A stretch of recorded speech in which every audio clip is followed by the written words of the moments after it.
विघ्नहर्ता श्री गणेश, श्री गणेश, श्री गणेश। ओम नमः शिवाय। ओम नमः शिवाय।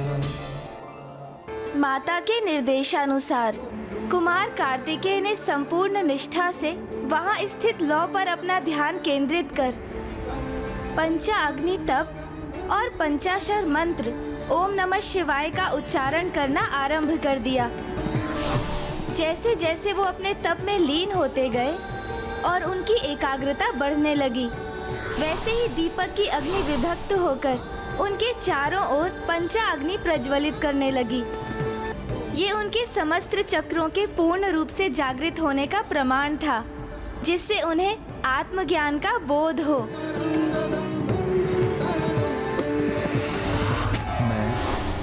मैं परम ब्रह्म हूँ, परम ब्रह्म।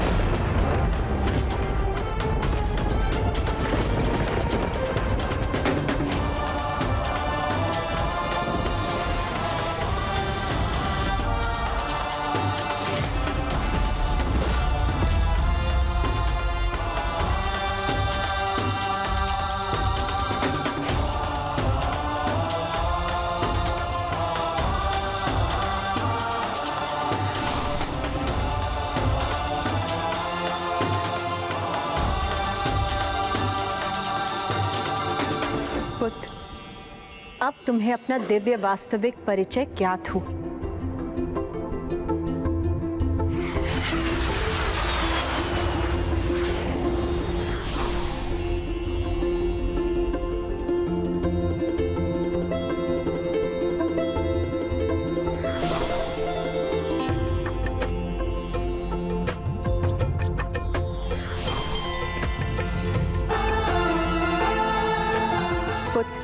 तुमने पंचाग्नि तप को सफलता से संपन्न किया और तुम्हारे समस्त चक्रों के जागृत होने से तुम मेरे एवं अन्य सभी की शक्तियां स्वीकार करने में समर्थ हो।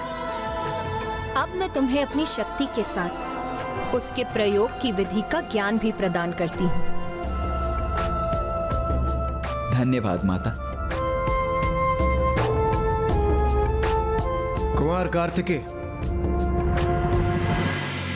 मैं आपको अपना वज्र प्रदान करता हूं।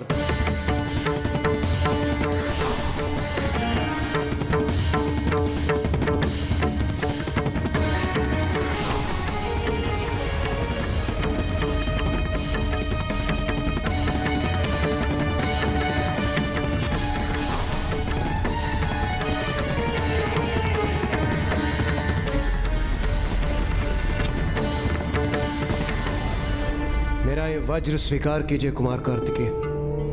आप जब भी इसका आवाहन करेंगे, यह आपके समक्ष प्रस्तुत हो जाएगा। मैं आपका वज्र स्वीकार करता हूं देवराज।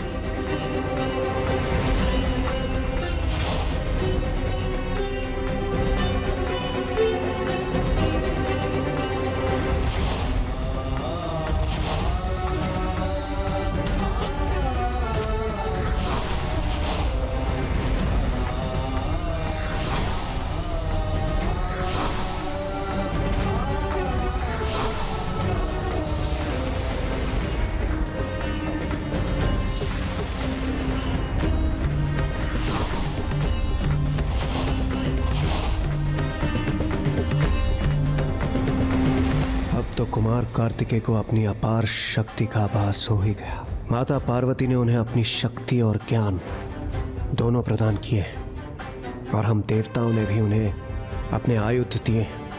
तो अब तो वो तारकासुर से युद्ध करने के लिए सर्वथा तैयार हैं।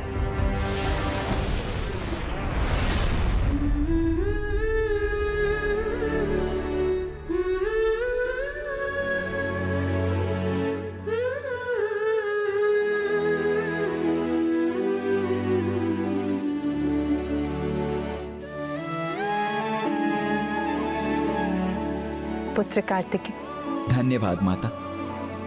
अब आज्ञा दीजिए। माता के बाद पुत्र के अगले गुरु उसके पिता होते हैं। मैं तुम्हें जो शिक्षा दे सकती थी दे चुकी। अब तुम्हें अपने पिताश्री से शिक्षा प्राप्त करनी चाहिए।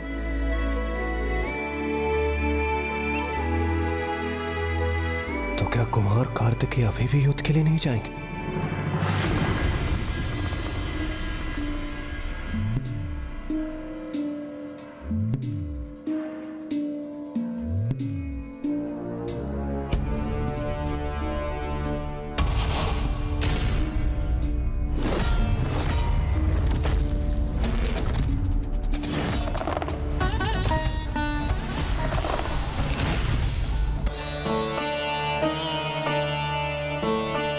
पिताश्री,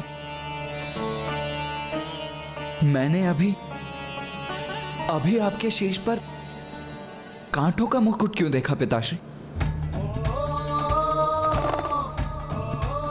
पुत्र, तुम्हारी मां से शिक्षा प्राप्त कर समग्र रूप से संपन्न हो चुके हो,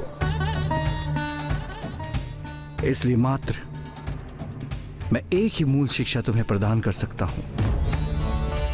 तुमने जितनी भी शक्ति प्राप्त की है उसका उपयोग संसार की भलाई के लिए, धर्म की रक्षा के लिए और उत्थान के लिए ही करना उचित होगा। शीघ्र तुम एक सेनापति का दायित्व संभालोगे जो तुम्हारे लिए कांटों के मुकुट के समान होगा,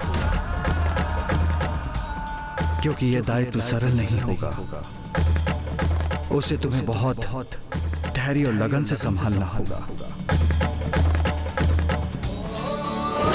तो ब्राह्मण देवता, अब तो कुमार कार्तिकेय ने शक्तियां, आयुध और ज्ञान सभी प्राप्त कर लिए थे, तो अब तो उनकी शिक्षा पूर्ण हो गई थी ना?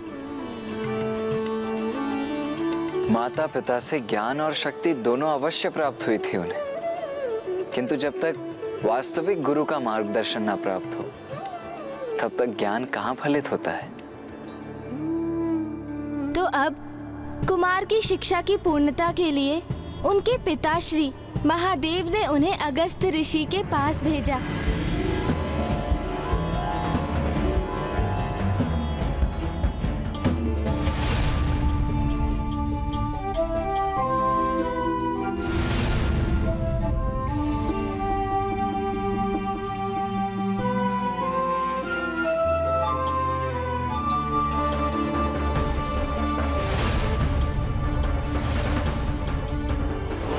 ऋषि जहाँ तपोबल के धनी है, वहीं वो युद्ध कला के भी महान ज्ञाता हैं।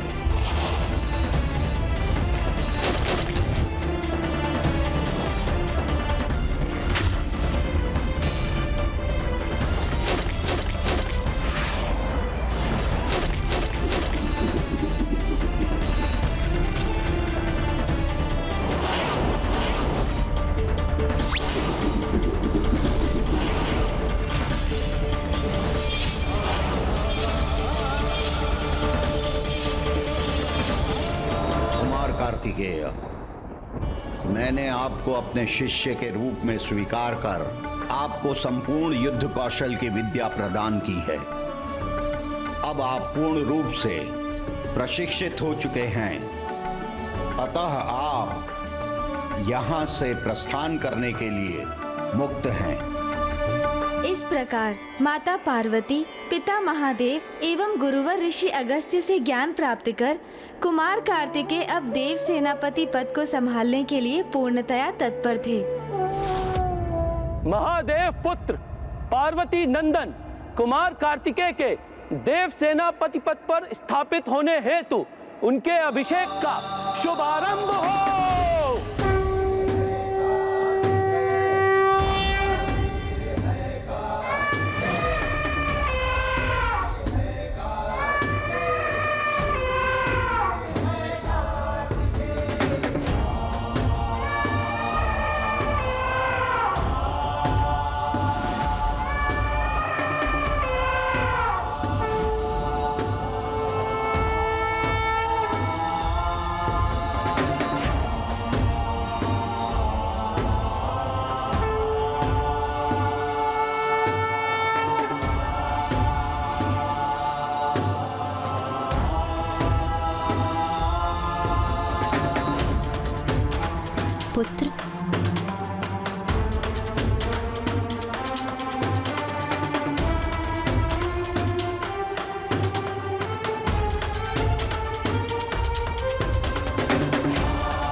सेनापति कुमार कार्तिकेय की, देव सेनापति कुमार कार्तिकेय की, देव सेनापति कुमार कार्तिकेय की, देव सेनापति कुमार कार्तिकेय की, देव सेनापति कुमार कार्तिकेय की। सप्त सिंधुओं और समस्त नदियों के पावन जल से हम कुमार कार्तिकेय का अभिषेक आरंभ करते हैं।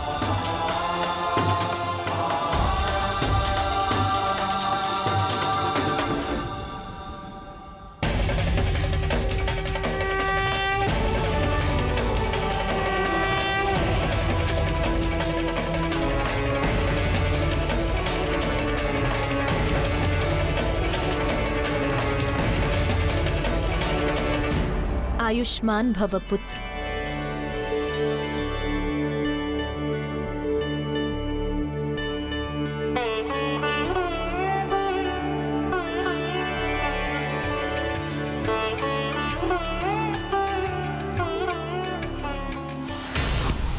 पुत्र, ये मेरे द्वारा प्रदान किया दिव्यास्त्र है, जो तुम्हारे आह्वान करते ही तुम्हारे समक्ष प्रस्तुत हो जाएगा।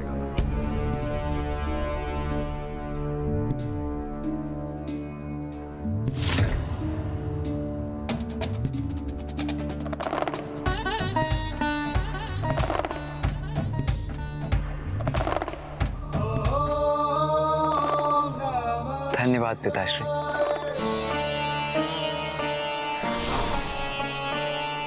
पुत्र, जिसमें मेरी समस्त शक्ति समाहित है, मेरी शक्ति का प्रतीक मेरा दंड सदा तुम्हारे साथ रहेगा, और इस प्रकार मैं भी सदा तुम्हारे साथ बनी रहूंगी।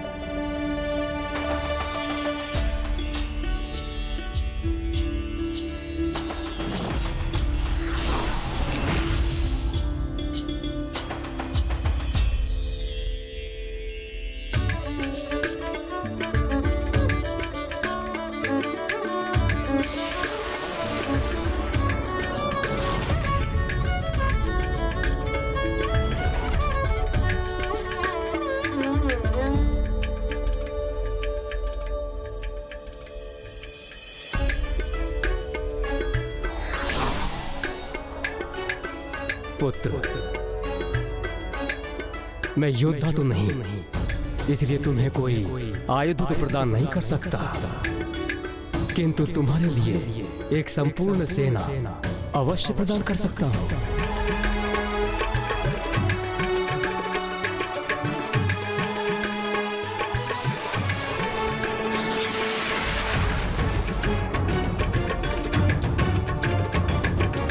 देव सेनापति कुमार कार्तिकेय की, देव सेनापति कुमार कार्तिकेय की, देव सेनापति कुमार कार्तिकेय की, देव सेनापति कुमार कार्तिकेय की, देव सेनापति कुमार कार्तिकेय की, देव सेनापति कुमार कार्तिकेय की, देव सेनापति कुमार कार्तिकेय। प्रतीत होता है कुमार कार्तिकेय अब सेनापति पद पर स्थापित हो ही गए हैं। मैं तुम्हारी प्रतीक्षा कर रहा हूं कुमार, क्योंकि अब तुम्हारा सामना कर तुम्हारा अंत करने में बहुत आनंद आएगा मुझे।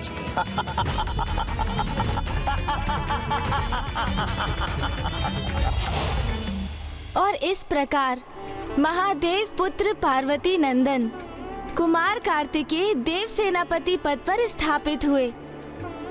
उनके लिए तो तारकासुर का वध करना बालकों की क्रीड़ा के समान सरल रहा होगा ना?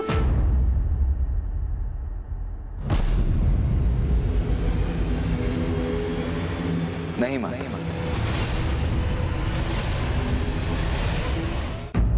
तारकासुर अत्यंत शक्तिशाली त्रिलोक विजेता था। उस असुर का अंत करना इतना सरल नहीं था।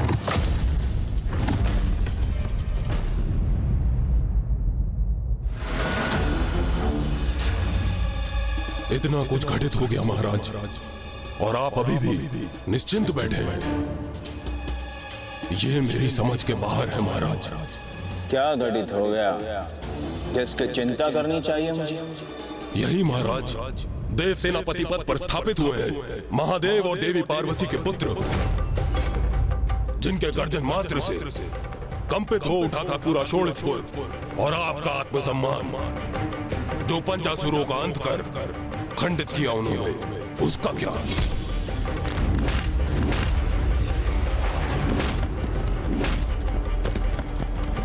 इतना ही नहीं महाराज, उनमें से एक को तो अपना वाहन भी बना लिया उन्होंने। मेरी विनती सुनिए महाराज, अभी भी समय है, सावधान हो जाइए, क्योंकि अब वो अवश्य ही यहाँ पर आक्रमण करने की तैयारी कर रहे होंगे। आक्रमण ही तो चाहता हूं, मैं भी चाहता हूं कि समस्त देव सेना, देवतागण और वो कुमार कार्तिकेय यहाँ पर धावा बोलने पहुंचे और मैं उन्हें अपने मायावी नगर शोणितपुर में ऐसे मायावी जाल में डालूं कि मेरे सभी शत्रु एक साथ बंदी बन जाएं।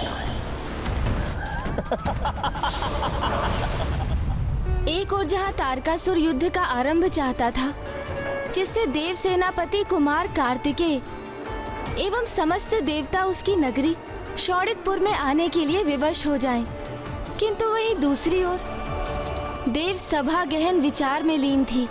गहन विचार? युद्ध के लिए अपनी रणनीति तैयार करने हेतु? नहीं माता, युद्ध नहीं। मेरे विचार से अब हमें तनिक भी विलंब किए बिना ताड़कासुर पर आक्रमण करना चाहिए। देव सेनापति, देवराज इंद्र तो अतिशीघ्र युद्ध चाहते हैं। अब निर्णय आपको लेना है कि इस विषय में आपका क्या विचार है।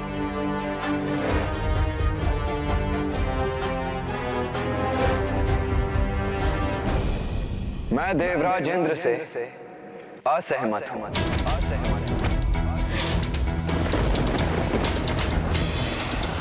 धृष्टता क्षमा करें देवराज, किंतु युद्ध कोई बाल्य क्रीड़ा नहीं। युद्ध में विजय चाहे किसी की भी हो, किंतु उसका परिणाम सदैव भयंकर जनसंहार ही होता है। प्रत्येक युद्ध के पीछे किसी राजा का अहंकार एवं हठ होता है। एक के हठ के कारण अनेकों सैनिकों का विनाश सर्वथा अनुचित है। इसीलिए जब न्याय और धर्म की सत्ता स्थापित करने का कोई और मार्ग शेष न रहे, तभी एक अंतिम उपाय के रूप में युद्ध किया जाना चाहिए। मेरे विचार से हमें युद्ध के पूर्व एक दूत के माध्यम से ताड़कासुर को शांति का प्रस्ताव भेजना चाहिए। हमें एक ऐसा दूत भेजना होगा जो शांत और सौम्य व्यक्तित्व का स्वामी है, जिसे देखकर ताड़कासुर आशंकित न हो उठे। इसके लिए तो सर्वथा उपयुक्त होंगे गंधर्व राजकुमार हंसराज। प्रणाम त्रिदेव। मेरे और मेरे समस्त गंधर्व समाज के लिए यह परम सौभाग्य की बात होगी कि मैं आपका दूत बनूं। देव सेनापति कुमार कार्तिकेय,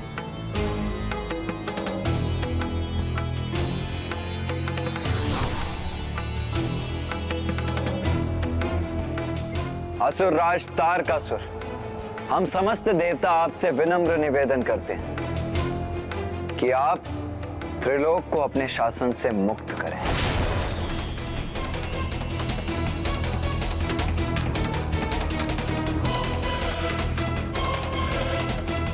हमारा ये प्रस्ताव है कि शोणितपुर आपके अधीन रहेगा, किंतु आप देवताओं के किसी कार्य में, यज्ञ आदि में कोई बाधा नहीं डालेंगे। स्वर्ग पर पुनः देवराज इंद्र का स्वतंत्र अधिकार स्थापित होगा। वो आपके अधीन नहीं रहेंगे। स्वर्ग आपके सेना नायकों से रिक्त होगा। समस्त देवताओं को पुनः अपने लोकों का स्वामित्व प्राप्त होगा। यदि आप ये स्वीकार करेंगे तो आपको अभयदान देंगे देव सेनापति कुमार कार्तिकेय, अथवा फिर युद्ध ही अंतिम समाधान होगा। असुरराज तारकासुर, मैं आपकी ओर से देव सेनापति कुमार कार्तिकेय के लिए क्या सूचना लेके जाऊं?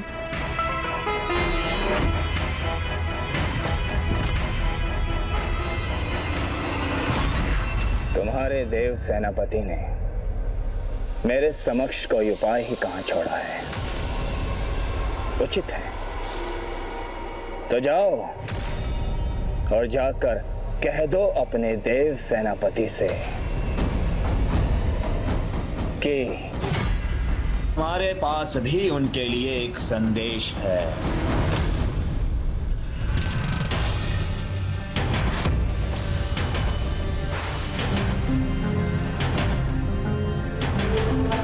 गंधर्व कुमार हंसराज अभी तक तारकासुर का संवाद लेकर लौटे क्यों नहीं? कदाचित कहीं कुछ अनुचित घटित न हुआ हो।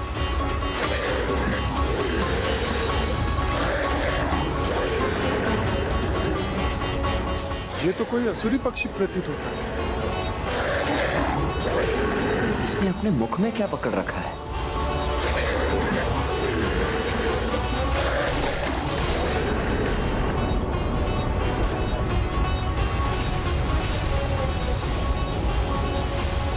इस असुर पक्षी द्वारा गिराई गई पोटली में भला क्या हो सकता है?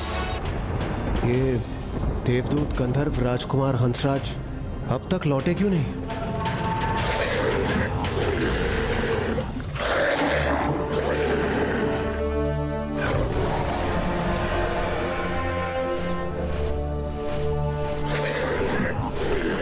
ये तो कोई असुरी पक्षी प्रतीत होता है। हाँ, अट्टासुर है ये, तारकासुर का आसुरी पक्षी। किंतु ये यहाँ क्या कर रहा है? ओह, कहीं ये तारकासुर का दूत बनकर तो नहीं आया? इसने अपने मुख में क्या पकड़ रखा है?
कुमार कार्तिकेय, क्या है इसमें?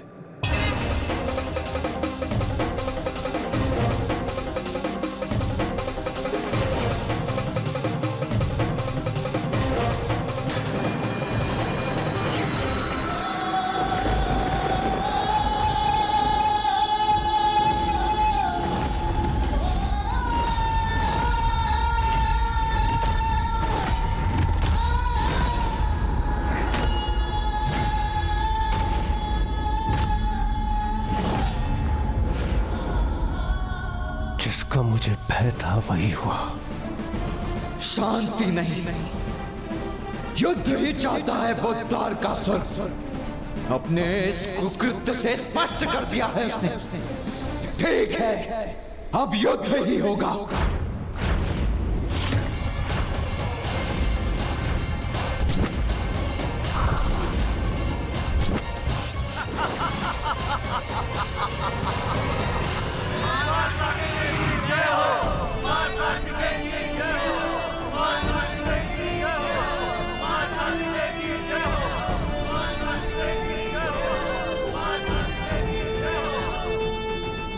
हर हर महादेव, हर हर महादेव, हर हर महादेव, हर हर महादेव, हर हर विजयी भव पुत्र। हर हर महादेव, हर हर महादेव, हर हर महादेव। विजयी भव पुत्र। माँ, आपने मुझे अपना ज्ञान और शक्ति तो प्रदान कर दी, किंतु क्या पुत्र? क्या अभी भी तुम्हें अपूर्णता का आभास हो रहा है? क्या अभी भी तुम्हारी तैयारी में कुछ शेष है? हाँ माँ, ज्ञान और बल व्यक्ति को समर्थ अवश्य बनाते हैं, किंतु उनके उपयुक्त प्रयोग के लिए पर्याप्त अनुभव भी तो अनिवार्य है ना। वो अनुभव कहाँ है मेरे पास? तुमने सर्वथा उचित कहा पुत्र। अनुभव तो समय के साथ ही प्राप्त होता है, किंतु तुम चिंता मत करो।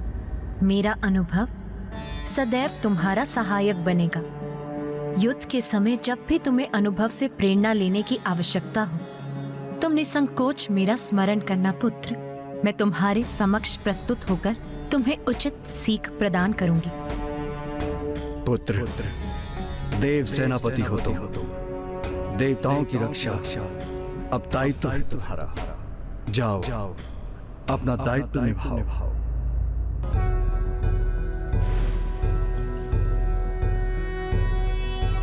योगीश्वरो महासेनः कार्तिकेयो अग्निनन्दनः स्कन्दः कुमारः सेनानिः स्वामी शंकर संभव।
देवसेना हमारी नगरी का घेराव कर चुकी है।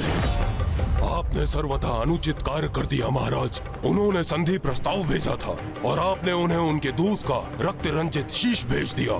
अनुचित मेरा कार्य नहीं, तुम्हारी सोच है अट्टासुर। जो किया सर्वथा उचित किया मैंने। महानतम त्रिलोक अधिपति तारकासुर हूं मैं, तारकासुर हूं मैं, तारकासुर हूं मैं। युद्ध की अग्नि को और भड़काया है। क्यों किया? देवता वहां आ रहे हैं जहां मैं उन्हें बुलाना चाहता था।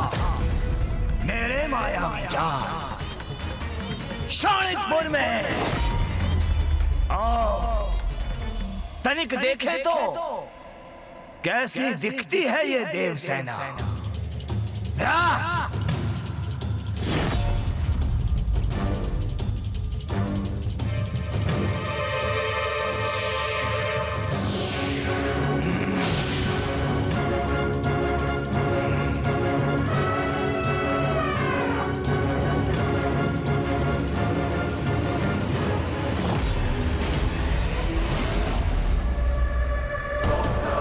ये देवता अकेले आए हैं यहाँ बिना सेना नायक के।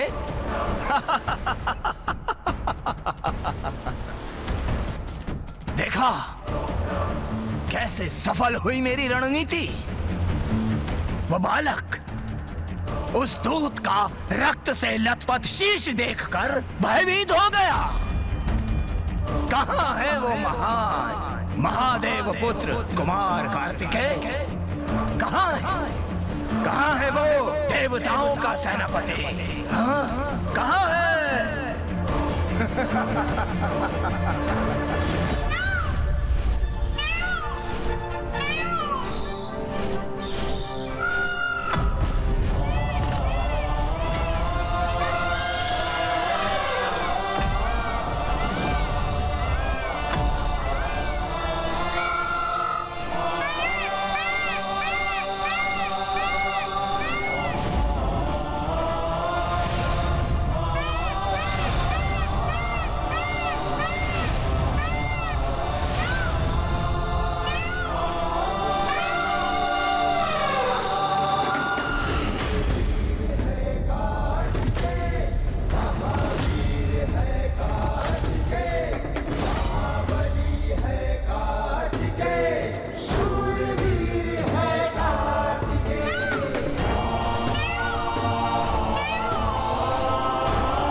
आप पूछ रहे थे ना कि कहाँ है देव सेनापति कार्तिकेय?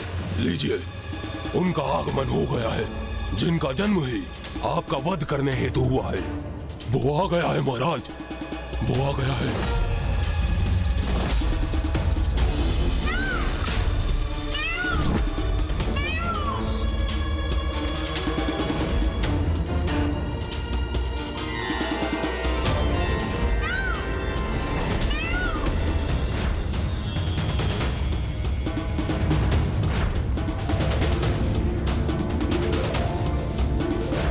समय आ गया है जब नष्ट होगी अन्याय की सत्ता। समय आ गया है जब अंत होगा तारकासुर का।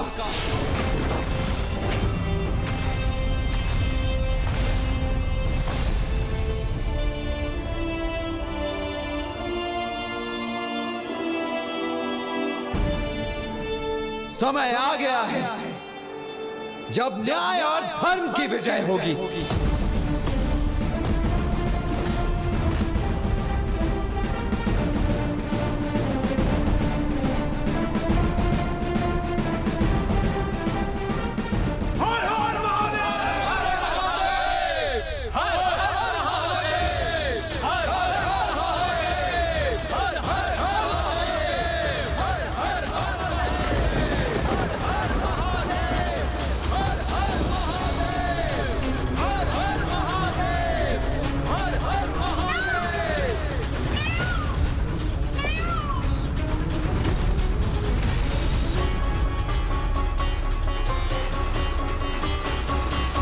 मयूर जी,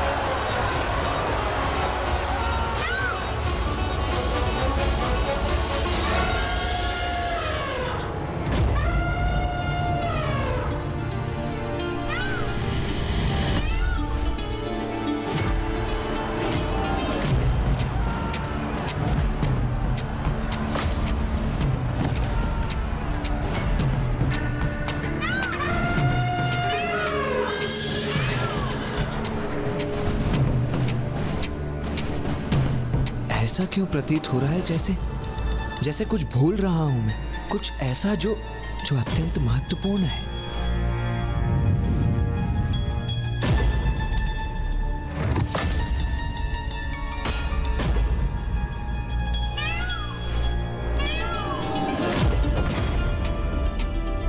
महाराज, देव सेनापति कार्तिकेय का आगमन हो रहा है और वो अपने साथ एक भयंकर बवंडर भी लेकर आ रहे हैं।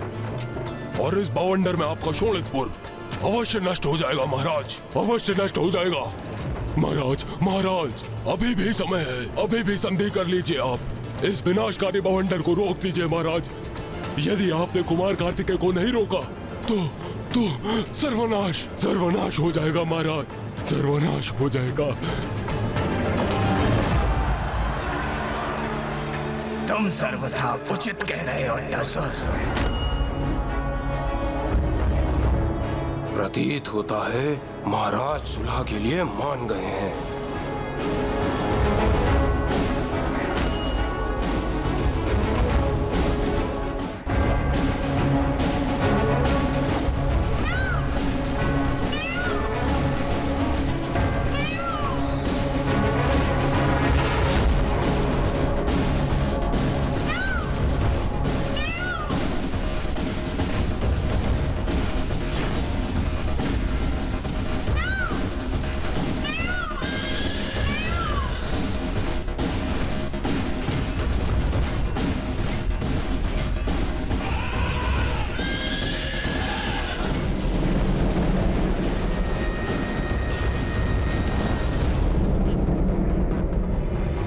ये कैसी ऊर्जा है?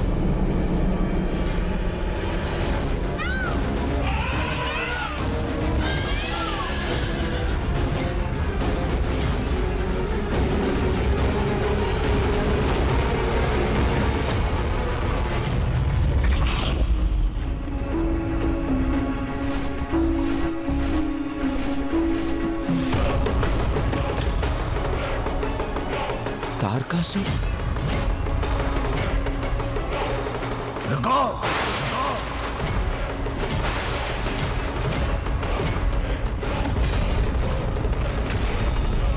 लौट जाओ यहां से।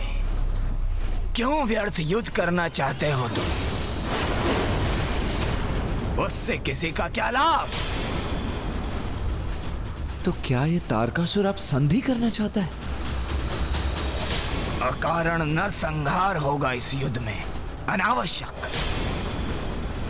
हमें वार्ता करनी चाहिए, शांति स्थापित करनी चाहिए और टाल देना चाहिए इस युद्ध को। तारकासुर, हमने तो दूत भेजकर तुम्हारे पास शांति का प्रस्ताव भेजा था, किंतु तुमने बड़ी क्रूरता से उसका वध कर उसका शीश हमें लौटाकर युद्ध के अतिरिक्त कोई और मार्ग छोड़ा था। तो अब तुम्हारे शांति प्रस्ताव का क्या अर्थ है? उत्तर दो तारकासुर। प्रतीत होता है तुम देव सेना को देखकर भयभीत हो गए।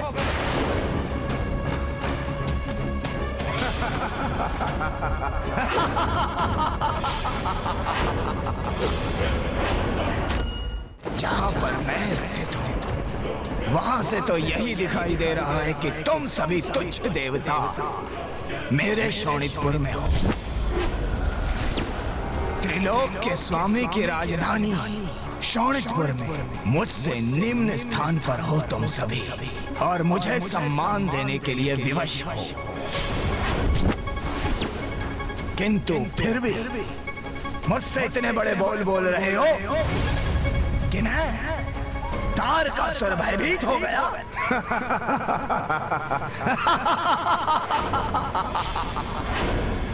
लौट जाओ, बहुत उदार हूं मैं, तुम्हें क्षमा कर दूंगा। जाओ, स्वर्ग जाओ और मेरी अधीनता में शांति पूर्वक वहां रहो, क्योंकि तारकासुर क्या करने में समर्थ है ये तो देख ही चुके हो तुम। इसलिए मेरे क्रोध को जागृत मत करो, क्योंकि एक बार मेरा क्रोध यदि मेरे नियंत्रण के बाहर गया, एक बार मैंने अपना ये प्रस्ताव यदि लौटा दिया, तो एक एक करके तुम सभी के शीश तुम्हारे धड़ से विलग करूंगा मैं, समझे?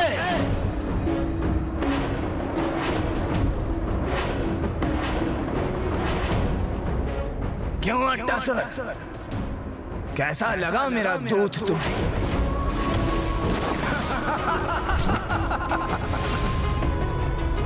जिसने इन तुच्छ देवताओं को इनकी भावी पराजय का संदेश दिया।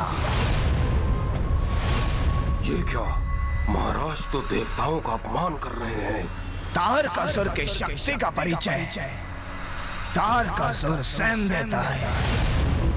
कहो, आनंद आया ना?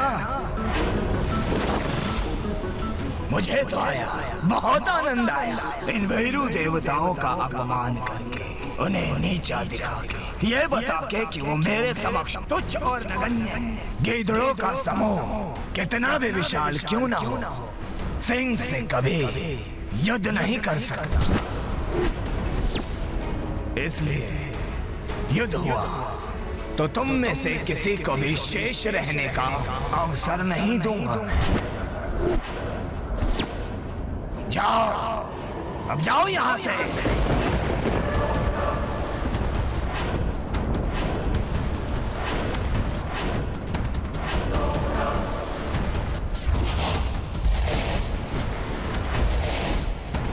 हर हर महादेव, हर हर महादेव, हर हर महादेव, हर हर महादेव, हर हर महादेव, हर हर महादेव।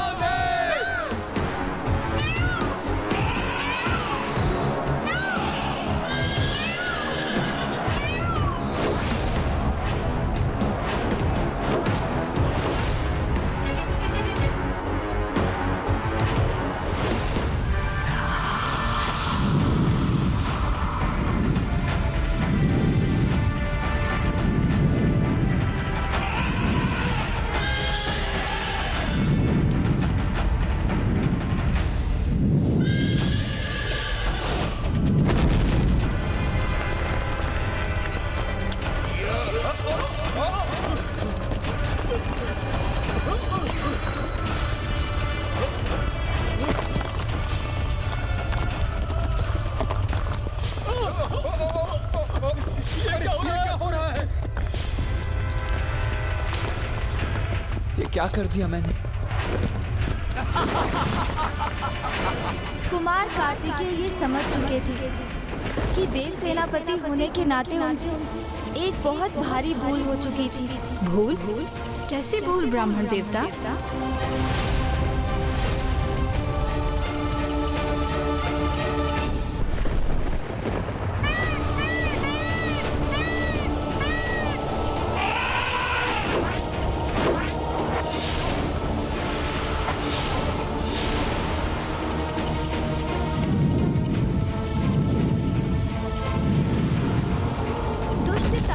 देवताओं पर प्रथम आक्रमण कर चुका था, जो अब देवताओं के लिए एक चुनौती बन गई थी, क्योंकि सभी देव उस आक्रमण को रोक पाने में असमर्थ होकर पूर्ण रूप से विचलित हो उठे थे।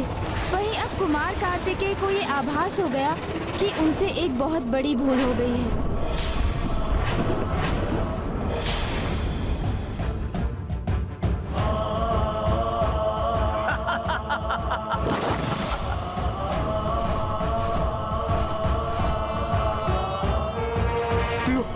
लो, पकड़ो मेरी भुजा। बाहर आओ, बाहर आओ। स्थिर रहो, स्थिर रहो। तुम्हें खींच लेंगे हम। हाँ, बाहर आओ, बाहर आओ।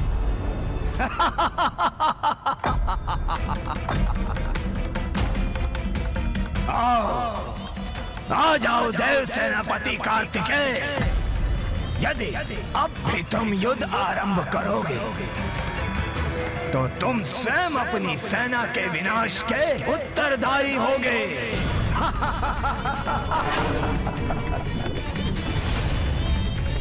नहीं, ये क्या कर दिया मैंने?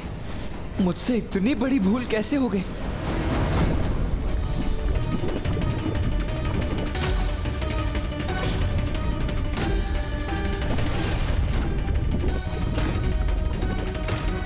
मुझे अपनी भूल सुधारनी होगी, तभी देव सेना सुरक्षित होगी।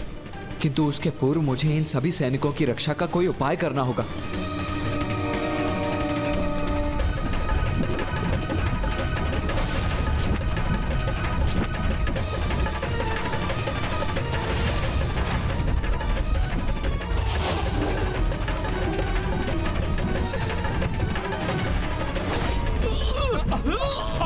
बाहर आओ, प्रयास करो, और प्रयास करो। आओ।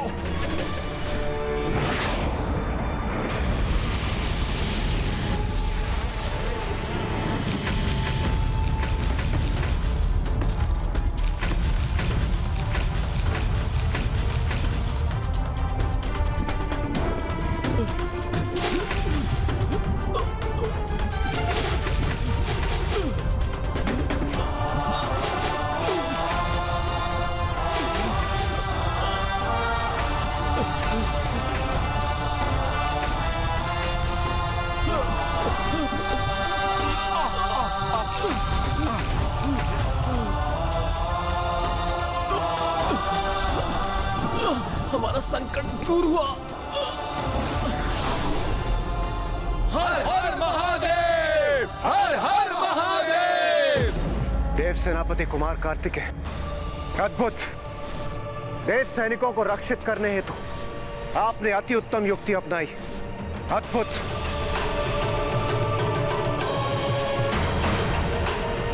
नहीं देवराज, देवताओं की रक्षा तो मेरा कर्तव्य है, और जहां मैंने अपना यह कर्तव्य निभाया है, वहीं मुझसे एक बहुत बड़ी भूल भी हो गई है। भूल? कैसी भूल देव सेनापति कुमार कार्तिकेय? इतना बड़ा युद्ध आरंभ करने के पूर्व मुझे महागणपति जी की पूजा कर उनका आशीष अवश्य प्राप्त कर लेना चाहिए था।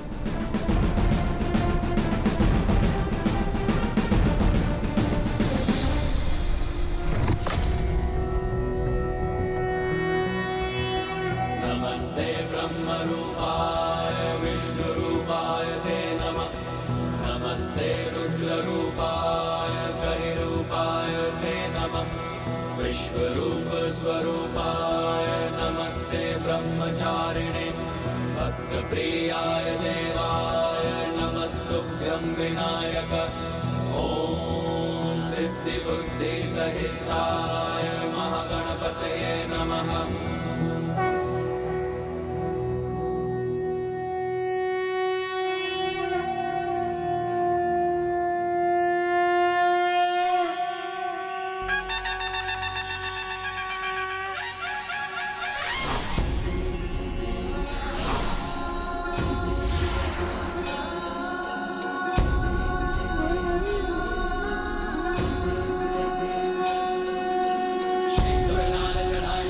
पुत्र कार्तिकेय,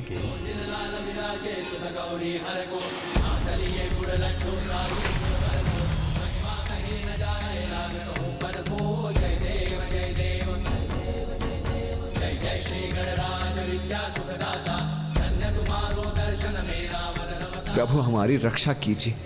माता पार्वती और पिताश्री का आशीर्वाद तो मुझे प्राप्त है, किंतु मुझे यह भी ज्ञात है कि ये युद्ध इतना सहज और सरल नहीं है। इसीलिए मैं आपसे निवेदन करता हूं प्रभु कि मेरा मार्गदर्शन कीजिए, जिससे मैं देवताओं को विजय दिलवा सकूं और तारकासुर का अंत कर सकूं। तुम उचित कहते हो पुत्र कार्तिकेय। ये सरल युद्ध तो कदापि नहीं है, क्योंकि तारकासुर एक मायावी असुर है और इस युद्ध में विजय प्राप्त करने हेतु ही उसने शोणितपुर का निर्माण किया है। मायावी नगरी है शोणितपुर।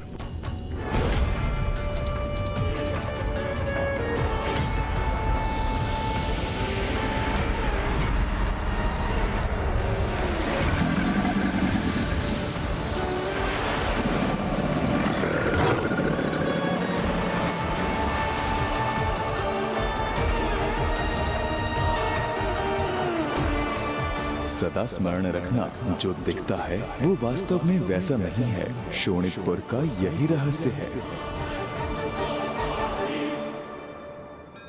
प्रभु, आपके मार्गदर्शन के लिए आपको कोटि कोटि धन्यवाद।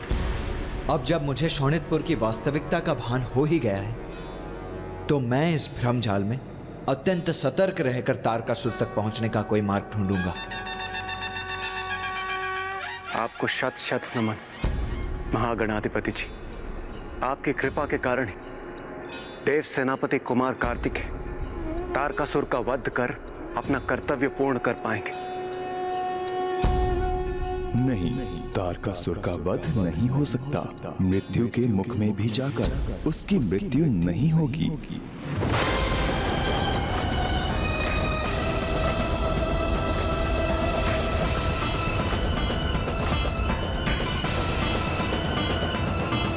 किंतु प्रभु, तारकासुर को प्राप्त वरदान के अनुसार उसका वध एकमात्र महादेव पुत्र कुमार कार्तिकेय द्वारा ही संभव है। और जब स्वयं वो उसका वध करने के लिए तत्पर है, तो फिर वो कैसे सुरक्षित रह सकता है?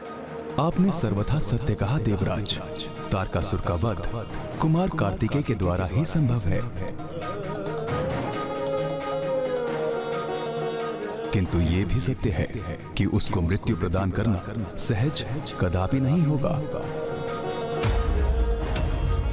प्रभु, तारकासुर के आतंक से सृष्टि को मुक्ति दिलाने के लिए कृपया आप मेरा मार्गदर्शन करें। पुत्र, असुर अपने प्राण अपने निकट न रख उन्हें अनेक अन्य स्थानों पर छुपाकर सुरक्षित रखने के अभ्यस्त हैं। यही तारकासुर ने भी किया है। उसने अपने प्राण एक खड़ग में छिपा कर रखे हैं।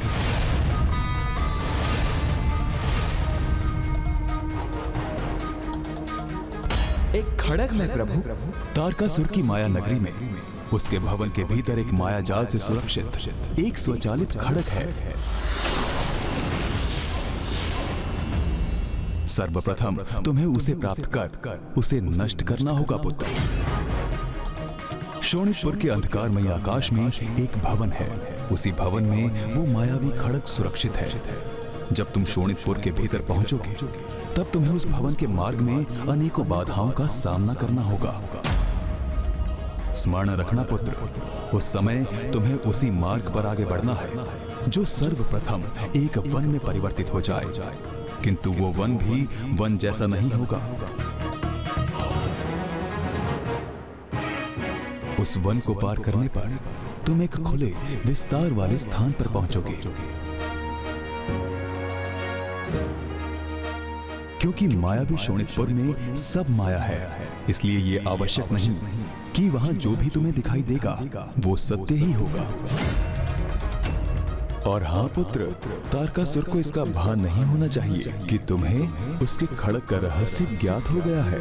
अन्यथा तारकासुर उस भवन तक पहुंचने की तुम्हारी यात्रा को असंभव बनाने का हर संभव प्रयास करेगा। इसलिए उचित तो यही होगा कि उस खड़ग को प्राप्त कर उसे नष्ट करने का तुम्हारा मुख्य उद्देश्य तारकासुर से छिपा ही रहे। और उचित है। सर्वप्रथम हम उस खड़ग को ही ढूंढेंगे। हमें मात्र एक खड़ग को ढूंढना है। उसे नष्ट करने पर नाश होगा हमारे सबसे बड़े शत्रु का। धन्यवाद प्रभु, अब ऐसा ही करेंगे हम। आपकी कृपा से अब तारकासुर का अंत दूर नहीं।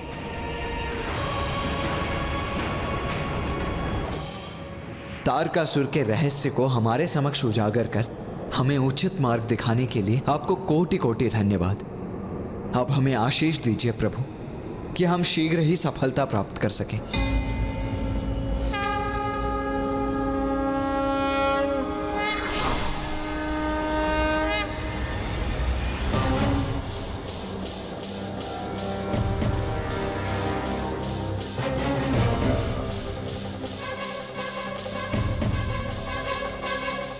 प्रभु, आपके मन में उठ रहे विचार का आभास है मुझे। प्रिय पुत्र कार्तिकेय और देवता उस खड़ग को ढूंढने में इतने तत्पर हो गए हैं कि उन्होंने महागणपति जी के कथन को संपूर्णता से नहीं सुना।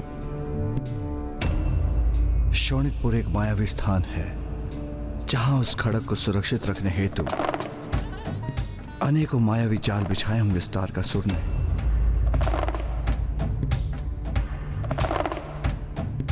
इसलिए देवताओं का उस खड़ग तक पहुंचना इतना सरल नहीं होगा। किंतु यदि देवता धैर्यपूर्वक महागणपति जी के पूर्ण कथन को सुनते तो शोणितपुर की माया को निष्फल करने के सहायक उचित दिशा के निर्देश प्राप्त होते। किंतु आपको तो ज्ञात है, अर्थ ज्ञान से किया कार्य अनेकों अपरिचित संकटों को आमंत्रण देने के समान है।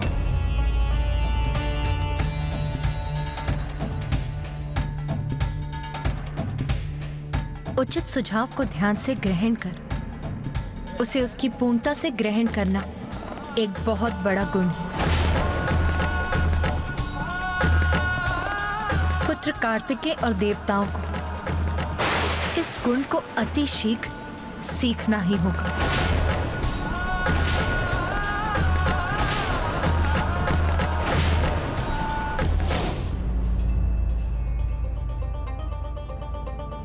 श्री महागणपति जी ने हमें तारकासुर के अंत का सूत्र दिया है। हाँ देव सेनापति कुमार कार्तिकेय, किंतु मुझे आशंका हो रही है कहीं तारकासुर हमारा स्वर न सुन ले और खड़क को लेकर सजग न हो जाए। इसलिए हमें और विलंब किए बिना शीघ्र अतिशीघ्र उस खड़क को ढूंढकर उसे नष्ट कर देना चाहिए। देव सेनापति जी, ये खड़ग अवश्य स्वर्ण से निर्मित होगा, रत्न जड़ित होगा, बहुमूल्य होगा और मूल्यवान वस्तुएं तो अपने आप मेरे समक्ष प्रकट हो जाती हैं। इसलिए इस खड़ग को ढूंढने के लिए सर्वथा उपयुक्त मैं ही हूं। आप मुझे अनुमति दीजिए, मैं भीतर जाऊंगा और उसे ढूंढ निकालूंगा। उचित है कुबेर देव जी, किंतु मैं भी आपके साथ चलूंगा। नहीं कुमार कार्तिकेय, यदि आप वहां गए तो तारकासुर को भनक पड़ जाएगी कि आप वहां किसी महत्वपूर्ण प्रयोजन से पहुंचे हैं। इसलिए मेरे विचार से कुबेर देव के साथ आपको नहीं, मुझे वहां जाना चाहिए, जिससे उसे यह प्रतीत हो कि आपने हमें उस पर आक्रमण करने हेतु वहां भेजा है। हाँ देव सेनापति जी, यदि आप वरुण देव सूर्यदेव यहीं उपस्थित रहेंगे तो तारकासुर को तनिक भी शंका नहीं होगी। और इसी अवधि में मैं कुबेर जी और देवराज के साथ जाकर उस खड़ को ढूंढ निकालेंगे। क्या आपको पूर्ण विश्वास है कि यही उचित होगा? हाँ कुमार कार्तिकेय, इसलिए हमें अविलंब अब आगे बढ़ना चाहिए।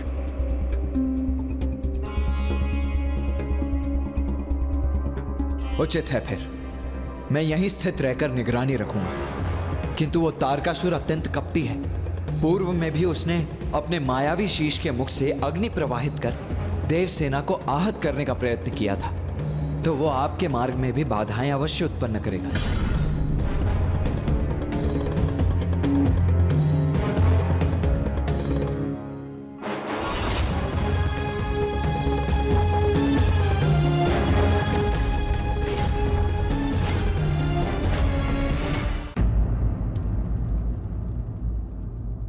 इतने समय से शांत थे ये देवता, आपस में मंत्रणा कर रहे थे और अब अपनी रणनीति स्थिर कर हम पर आक्रमण कर रहे हैं। मुख्य प्रवेश द्वार खोल दो, मुख्य प्रवेश द्वार खोल दो, मुख्य प्रवेश द्वार खोल दो। महाराज, ये क्या कह रहे हैं आप? मेरे आदेश देते ही मुख्य द्वार खोल देना है, मुख्य द्वार खोल देना है।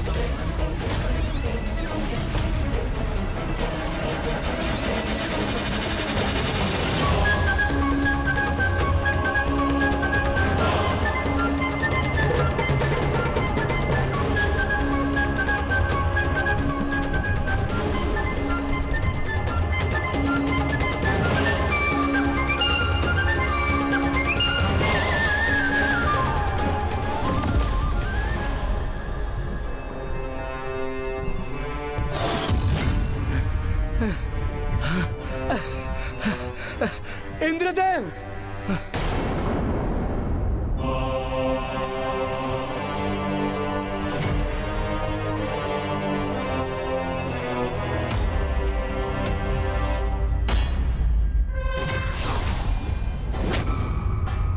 मेरा प्रहार इस द्वार को अवश्य भेद देगा।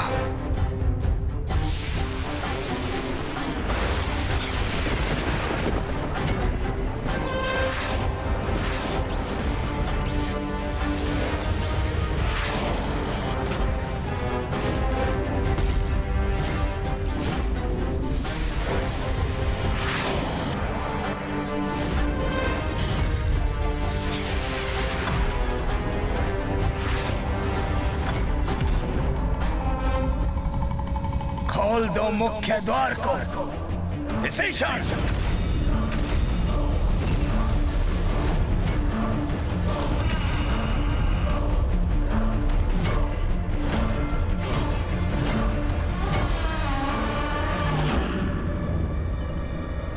ये क्या हुआ वहां? कैसे संभव है? देखा कैसे मैंने अपनी शक्ति के प्रभाव से शौणिकपुर के इस विशाल द्वार को खोल दिया। ये तो केवल आरंभ है, आरंभ।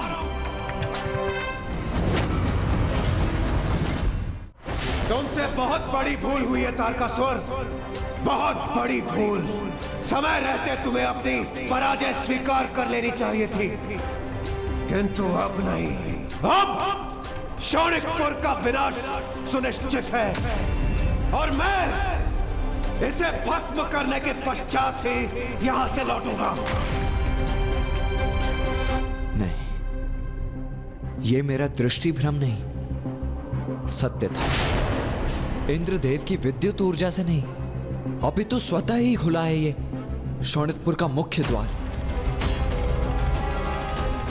इसका तो एक ही अर्थ होता है कि तारकासुर ने स्वयं द्वार खोलकर इंद्रदेव को भीतर प्रवेश करने दिया। किंतु ऐसा क्यों किया उसने?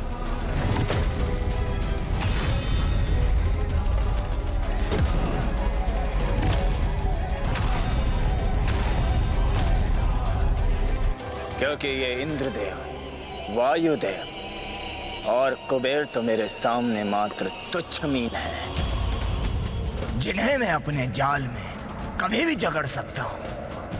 मेरे लक्ष्य तक पहुंचने के निमित्त मात्र हैं ये। इसलिए इंद्र का ये विश्वास कि उसने शौणिकपुर के शक्तिशाली द्वार को खंडित कर दिया, मेरा ही सहायक बनेगा। इंद्र का ये दम उसे मेरे समक्ष प्रस्तुत करेगा, और जिसे मैं अपने माया जाल में जकड़ना चाहता हूं, महादेव पुत्र कुमार कार्तिकेय शीघ्र बंदी बनेगा मेरे माया जाल में। या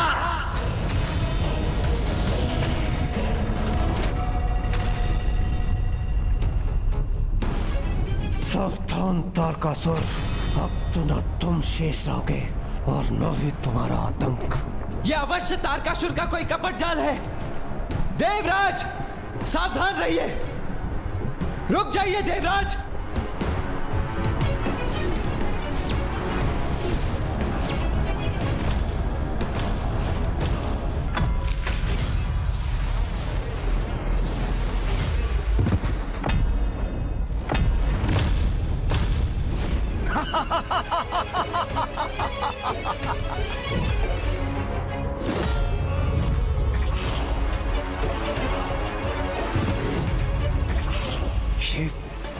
ये कैसा सुरक्षा कवच है जिसने हमारा मार्ग बाधित ही नहीं किया, अभी तो मुझे आहत भी कर दिया। कल्पना से भी परे है, अर्थात कुटिल तारकासुर को परास्त करना सरल नहीं, किंतु मैं इस प्रकार स्थिर भी तो नहीं रह सकता। अब मुझे ही इसका हल निकालना होगा।